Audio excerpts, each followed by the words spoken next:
उपहार है। जब सुबह होती है तो सबसे पहले इनकी मधुर चहचहाहट हमारे कानों में गूंजती है।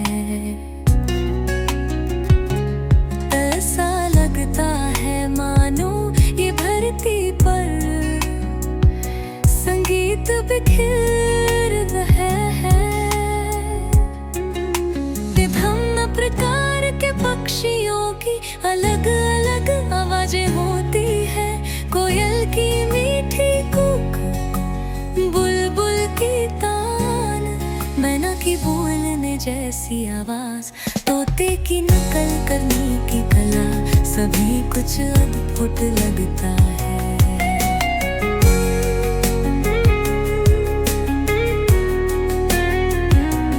पक्षियों की ये आवाजें सिर्फ सुंदरता नहीं बयाती, बल्कि उनके आपसी संवाद का एक माध्यम होती हैं। वे अपने साथी को बुलाने, खतरे की सूचना देने या अपना क्षेत्र चिन्हित करने के लिए गाते हैं। प्रजनन काल में नर पक्षी खासकर सुंदर और जटिल गीत गाते हैं, ताकि वे मादा पक्षियों को आकर्षित कर सकें।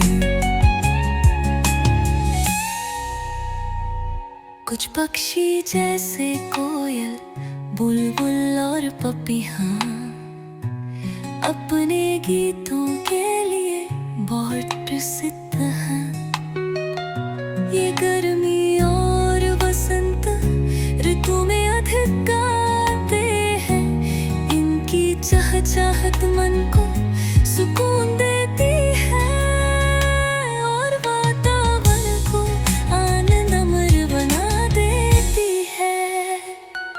पक्षियों के गीत हमारे जीवन में प्रकृति की एक मधुर अनुभूति जोड़ते हैं, इसलिए हमें न केवल इनकी सराहना करनी चाहिए, बल्कि इनके आवाज़ों को भी बचाना चाहिए।